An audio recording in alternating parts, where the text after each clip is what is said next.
Om Shanti. Homeopathy और spirituality में आप सबका स्वागत है। आज हम मोटेपन के बारे में बात करेंगे। मोटापा जो आजकल बहुत बड़ी समस्या हो गई है, जो हर छोटे बच्चों में से लेकर कोई भी उम्र के लोगों में यह एक बहुत बड़ी समस्या है। तो मोटापा जो हम देखते हैं कि वो कब बढ़ कैसे मालूम पड़ेगा। तो आजकल तो हम देखते हैं कि बीएमआई जब हम कैलकुलेट करते हैं, मतलब हाइट और वेट का जो कैलकुलेशन होता है, उस हिसाब से अगर हमारा वेट अपनी उम्र से भी ज़्यादा है तो मोटापापन समझ लेते हैं। लेकिन ऐसा मेडिकली नहीं कहा जाता। मेडिकली जो डेफिनेशन बताया गया है कि मोटापन उस व्यक्ति को ओबेसिटी लेवल कब होता है, जब व्यक्ति को अपनी दिनचर्या में जो उठने बैठने का जो कामकाज में अपनी बॉडी वेट डिस्टर्ब कर रहा है, जो सहज नहीं हो रहा है उठना बैठना, तो मोटापा कहा जाता है। और ये पैथोलॉजिकल हो जाता है, यानी ये एबनॉर्मल हो जाता है। लेकिन मोटापन आजकल बहुत लोगों ने अपनी सुंदरता के लिए, शरीर की सुंदरता दिखने के लिए बहुत लोग ये सोचते हैं कि मैं मोटा हूँ, मैं पतला हूँ, ऐसा भी सोचते हैं। लेकिन कुछ अलग तरीके के लोग भी हैं जो उसके अपोजिट सोचते हैं। जैसे कि वो समझते हैं कि मेरा वज़न ज़्यादा नहीं है लेकिन मेरी हाइट कम है। कुछ लोग ऐसे भी हैं, वो समझते हैं कि हमारी फैमिली में हर एक व्यक्ति ऐसे ही है जो अ, मोटे हैं, तो इसलिए मेरा भी वज़न है। तो ये भी गलत है। शरीर को शरीर की सुंदरता की तरफ ध्यान देना भी, और थोड़ा भी वज़न है तो गलत, ये भी गलत है। और मोटापन रहते हुए भी एक्सेप्ट नहीं करना, ये भी गलत है। इसलिए कहा जाता है, ये जो मोटापन है या वेट लॉस की जो बात होती है, तो इसलिए कहा जाता है ये फिजिकल चैलेंज से ज़्यादा मेंटल चैलेंज है। यानी व्यक्ति जैसा सोचता है उस पर डिपेंड करता है कि वो कैसे अपने आप को देख पाता है। तो इसलिए मेडिकल साइंस में बहुत कुछ बताया गया है कि ओबेसिटी या फिर मोटापन क्यों बन रहा है। तो बहुत सारी आपको भी जानकारी होगी कि जैसे हमारी जो सेडेंटरी लाइफ है, यानी हमारी जो वर्क है, जो टेबल कुर्सी यानी बैठने का ही ज़्यादा काम है, या फिर खाने पीने में हमारी जो कंट्रोल नहीं है, कैलोरीज ज़्यादा लेते हैं, या फिर हमें कुछ डिसीज़ प्रॉब्लम है, जैसे थायराइड की प्रॉब्लम हो, पीसीओडी का, या फिर हेरिडिटी का प्रॉब्लम हो, तो वो तो सभी कारण बताया गया है। लेकिन मैं आज ये सभी कारणों को 3 भाग में बता सकती हूँ। 3 भाग में समझना ज़रूरी है। तो कुछ कारण ऐसे हैं जो सिर्फ साइकोलॉजिकल कारण हो सकते हैं, साइकोलॉजिकल यानी मानसिक। और कुछ कारण ऐसे हैं जो फिजियोलॉजिकल लेवल पर ही है, यानी जो अपनी आदतों की वजह से, और जहाँ कोई डिसीज़ प्रॉब्लम यानी शारीरिक बीमारियाँ नहीं हैं, लेकिन हमारी एक फैक्टर्स, कुछ शारीरिक फैक्टर्स है जो हम मैनेज नहीं कर पा रहे हैं। और थर्ड कैटेगरी है पैथोलॉजिकल। पैथोलॉजिकल मतलब जहाँ कुछ डिसीज़, एक्चुअल डिसीज़ प्रॉब्लम है, कुछ बीमारियाँ हैं जिसकी वजह से मेरा मोटापन या फिर मेरा वज़न ओबेसिटी बन रहा है। तो एक एक करके जब हम देखेंगे तो शायद मालूम होगा कि किस टाइप के वो वज़न का असर हमारे ऊपर है। तो पहले तो हम देखेंगे मानसिक तौर पर, यानी साइकोलॉजिकल लेवल पर हम क्या कॉजेस बना सकते हैं, यानी बता सकते हैं। देखिए, हमारी बॉडी में जो भी ग्रंथियां हैं, जो भी सलाइवा सेक्रेशन से लेकर जो भी हमारी डाइजेशन की सेक्रेशन होती है, उसका एक स्टिमुलस चाहिए। स्टिमुलस यानी एक कारण चाहिए जहाँ पर वो ग्रंथियां एक्टिवेट हो। जैसे कि अभी मैंने समझो, अगर मेरे मन में गुलाब जामुन का बात हुई, तो जब जामुन ही बोलते हैं तो ही मेरे मन में मुंह में पानी आने लगता है, यानी सलाइवा आने लगता है। तो ग्रंथियों को मैसेज मिल गया, स्टिमुलस मिल गया गुलाब जामुन। एक्चुअली सामने तो है नहीं, थाली या कटोरे में गुलाब जामुन तो है नहीं, लेकिन सिर्फ मन के संकल्प से ही मेरी ग्रंथियों में वो पानी आने लगा। तो ये बात ज़रूरी है। तो इसका ये एग्जाम्पल से हम यह समझना है कि जो हम सोचते हैं वैसा हमारी बॉडी रिस्पॉन्स करता है। तो जैसा मेरा थॉट है, संकल्प है, विचार है, उसी हिसाब से मेरा बॉडी रिस्पॉन्ड करता है, बॉडी में सेक्रेशन होता है। तो ये सेक्रेशन साइकोलॉजिकल लेवल पे ऐसे व्यक्ति जो मोटापन में हैं, तो रिसर्च में यह पाया गया है, जो बहुत एंशियस रहते हैं और उनके जो संकल्प चलते हैं, जो भी संकल्प चलते हैं, वो संकल्प ऐसा है कि वो ज़्यादातर चाहिए वाला, मुझे ये चाहिए, मेरे पास ये रहना चाहिए, मुझे ऐसा हो, यानी जो चाहिए वाला संकल्प जो रहता है, वो ज़रूरत वाली चीज़ें नहीं रहती, या कभी भी स्वयं के लिए भी चाहिए रहे या फिर अन्य किसी के औरों के लिए।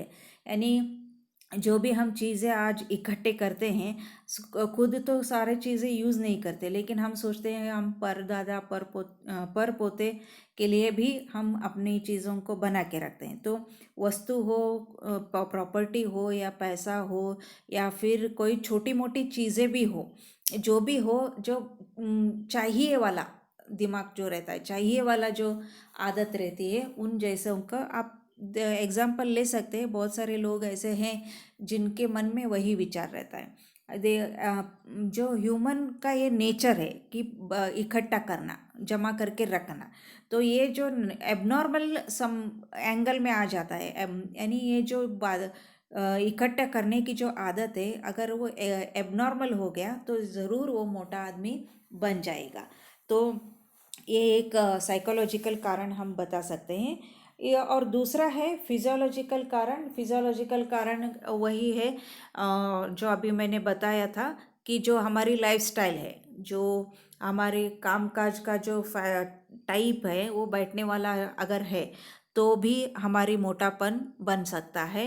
कैलोरीज जो हमारी इनटेक है, यानी फूड हैबिट्स, जो जंक फूड हो या कोई भी चीज़ हो, हमारे खाने पीने की आदत भी ऐसी है जो इनपुट और आउटपुट को बैलेंस नहीं कर पाता।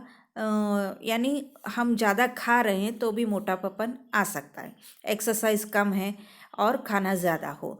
देखिए, जंक फूड जब हम बोलते हैं या फिर आजकल की जो भी चीज़ें बनती है खाने के लिए, उधर एक बात हमेशा अभी मैं बता सकती हूँ कि हम जो चीज़ें बनाते हैं वो हम चाहते हैं कि रख के खाएं, यानी 1 दिन 4 दिन या फिर थोड़े दिन रख के खाने जैसी चीज़ें ही हम मार्केट में भी अवेलेबल है और घर में भी ऐसे ही बनाते हैं। तो यही यहाँ भी देखिए, जो खाना बन रहा है वो भी फ्रेश और उस वक्त के लिए नहीं बन रहा है, वो भी रख के, यानी जमा करने जैसा। तो ये जो बातें हैं, साइकोलॉजिकल फैक्टर के जो बातें हैं, वो हम उसी हिसाब से हमारा खाने का भी प्रिपरेशन चल रहा है, ये भी हमारी बॉडी को असर कर रहा है। और तीसरा जो पैथोलॉजिकल कारण है, पैथोलॉजिकल यानी जो हार्मोन्स का इफ़ेक्ट जो रहता है, ये बहुत बड़ी प्रॉब्लम हो गई है आजकल, क्योंकि इसकी वजह से जो हाइपोथायराइड है या फिर पीसीओडी है, हेरिडिटी प्रॉब्लम या ड्रग्स का प्रॉब्लम, यानी कोई दवाई ले रहे हैं तो उस दवाई ट्रैंक्विलाइजर्स या फिर नींद की गोलियां, या फिर कोई भी बचपन से ऐसे, या फिर बीच में कोई भी दवा, ऐसी चीज़ें लेते हैं तो उसका साइड इफ़ेक्ट होके भी मोटापन आ रहा है, जो पैथोलॉजिकल बन जाता है। तो इसलिए अभी हम ये एक समझने की बातें हैं कि एक्चुअली मोटापन मेरा फिजियोलॉजिकल लेवल पर है कि पैथोलॉजिकल लेवल पर है या फिर साइकोलॉजिकल लेवल पर है। अगर फिजियोलॉजिकल और साइकोलॉजिकल लेवल पर है तो आपको खुद ही इसके बारे में सोचना पड़ेगा और उसके लिए आपको अपने आप तैयार करना पड़ेगा। अगर पैथोलॉजिकल कारण है तो डेफिनेटली आपको किसी डॉक्टर की सलाह लेनी ज़रूरी है। तो इसलिए बताया जाता है food is the most abused anxiety drug और exercise is the most underutilised antidepressant. तो एक्सरसाइज एक ऐसी चीज़ है जो एंटी डिप्रेसेंट का काम करता है मोटेपन के लिए। और मोटापापन फूड एक कोरिलेट कर रहे हैं, एक कोटेशन है जो बहुत अच्छा लगा मुझे। तो इसकी वजह से, मोटापन की वजह से जो भी प्रॉब्लम होती है, बहुत सारा कॉम्प्लिकेशन भी हो सकता है। और इसको हम 4 भाग में बता सकते हैं। एक तो मेंटल या मॉनिटरी, यानी जो हमारी सोशल स्टेटस है या सोशल रिलेशन है उधर भी अफेक्ट हो जाएगा। मैकेनिकल कारण भी हो डिफ़िकल्टी हो सकती है, या फिर मेटाबॉलिक यानी डिसीज़ कंडीशंस भी आ सकते हैं। तो ये जो डिसीज़ेस है हर तरह से हमें कॉम्प्लिकेशंस में ला सकता है। तो लेकिन इस ऐसी समझ में ये मोटापन में एक गलती होती रहती है। वो क्या है कि आजकल बहुत सारे लोग बहुत सारे सलाह देते रहते हैं वज़न घटाने के लिए, जो दवाई के रूप में हो या फिर खाने पीने का जो डिफरेंस है, यानी खाना छोड़ने की बात रहे, ऐसी सभी बातें नेचुरोपैथी वाले ऐसे कुछ कोई भी नेचुरोपैथिक मेथड बताते हुए, लेकिन जो भी हम अप्लाई करेंगे अपनी बॉडी को घटाने के लिए, ओबेसिटी को रिड्यूस करने के लिए, उसमें एक बात ध्यान रखना बहुत ज़रूरी है। वह यह है कि जो भी हो रहा है मेरी बॉडी को वज़न घटाने के लिए, उसमें फैट लॉस हो रहा है कि वेट लॉस हो रहा है, इसमें अंतर ज़रूरी जानना ज़रूरी है। क्योंकि जब फैट लॉस हम करते हैं जो मेथडोलॉजिकली, तो उसमें हमारे जो बॉडी के लिए जो पौष्टिकता चाहिए, न्यूट्रिशन चाहिए, वो कम नहीं होगा। और जो स्टेमिना हमारी रहती है, यानी हमारी जो फिटनेस जो है वो बरकरार रहेगा। और तीसरी बात, जब हम ये वेट रिडक्शन फैट लॉस होता है, तो हम अपनी स्ट्रेंथ को, मेटाबॉलिज्म को बनाए रखना, तो ये बहुत ज़रूरी है। तो वो सब बना के फिर लॉस वज़न को घटाना है। लेकिन वेट लॉस अगर इस तरीके से हो जहाँ हमारे मेटाबॉलिज्म डिस्टर्ब हो जाए, या फिर अपनी अंदरूनी ताकत या न्यूट्रिशन या पौष्टिकता की कमी पड़ जाए, और इम्प्रॉपर डाइट हो जाए, फिर वीकनेस का फीलिंग आ जाए, बॉडी स्ट्रेंथ कम लगे, तो ये सही तरीके का वेट लॉस नहीं है। इससे और अलग अलग प्रॉब्लम्स आ सकते हैं। तो कभी भी शॉर्टकट नहीं लेना है फैट लॉस करने के लिए। हमको एक सिस्टमेटिक प्लान से ही वज़न को घटाना है। यानी महीने में 2 या 3 किलो घट रहा है तो बहुत अच्छा। तो उसके लिए आपको जो भी प्लानिंग कराना है, जो न्यूट्रिशनलिस्ट या डाइटिशियंस या फिर जो भी आपको मदद लेनी है ले सकते हैं। लेकिन उसके साथ में मैं रेकमेंड करूँगी एक होम्योपैथिक मेडिसिन्स की। जो होम्योपैथिक मेडिकेशंस जो भी हम जानते हैं कि होम्योपैथिक मेडिसिन जो है वो माइंड और बॉडी को सूट होने वाला कॉन्स्टिट्यूशनल अगर हम मेडिसिन देंगे, तो ज़रूर आपका जो वज़न है, वेदर इट इज़ फिजियोलॉजिकल और पैथोलॉजिकल, वो सभी आपको आराम से कंट्रोल कर सकते हैं। जैसे इधर कुछ रेमेडीज़ मैंने बताया है, लेकिन इस रेमेडीज़ में आपको कौन सा सूट होता है वो आप होम्योपैथिक डॉक्टर ही आपको बता सकता है। क्योंकि यहाँ जो भी हम यहाँ 1-2 पिक्चर मैंने बताया है कि अगर समझो आपका कल्केरिया कार्ब का ये है मेंटल पिक्चर है, तो कल्केरिया कार्ब फैट फ्लैबी जो भी है, जो अभी आप देख सकते हो पिक्चर में कि जैसे वो फैटनेस है लेकिन लूज बॉडी, तो एक कॉन्स्टिट्यूशन ऐसा है।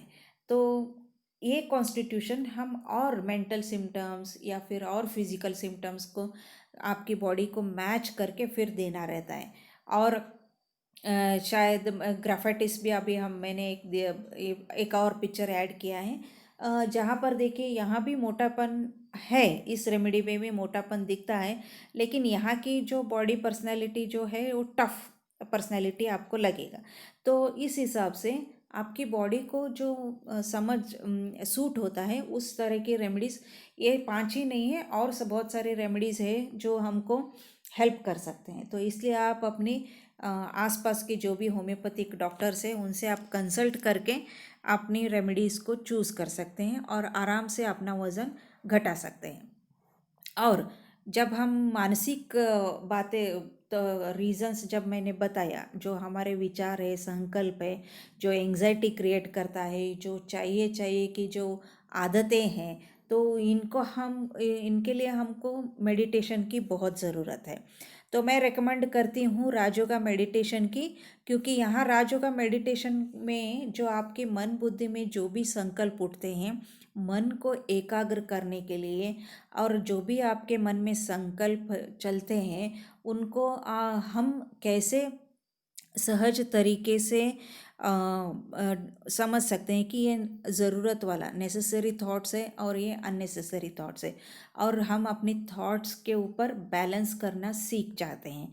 तो इसके लिए मैं आपको यही बताना चाहूँगी कि आप अपने नज़दीकी कोई भी ब्रह्मा कुमारी सेंटर में आप जाके फिर आप अपना जो थॉट प्रोसेस है उसको आप बैलेंस करना सीख सकते हैं अंडर गाइडेंस। जब आप अंडर गाइडेंस के साथ करेंगे तो सहज ही आपको ये मिल जा कंट्रोल करने में आ जाएगा, और ज़िंदगी यानी बेहतरीन बना सकते हैं अपने संकल्पों के ऊपर। जब हम काबू करें पाएंगे तो ये बहुत अच्छा रहेगा। तो यह जो निशुल्क यानी फ्री में आपको मेडिटेशन हर ब्रह्मा कुमारी सेंटर में आपको सिखाया जाता है। तो ये जो आपको वीडियो हमने शेयर किया है, अगर आपको अच्छा लगे तो ज़रूर इस वीडियो को लाइक करें, शेयर करें, और आपको जो भी कमेंट करना है अच्छे वो भी कर सकते हैं, और ज़रूर सब्सक्राइब भी करना न भूलें। ओम शांति।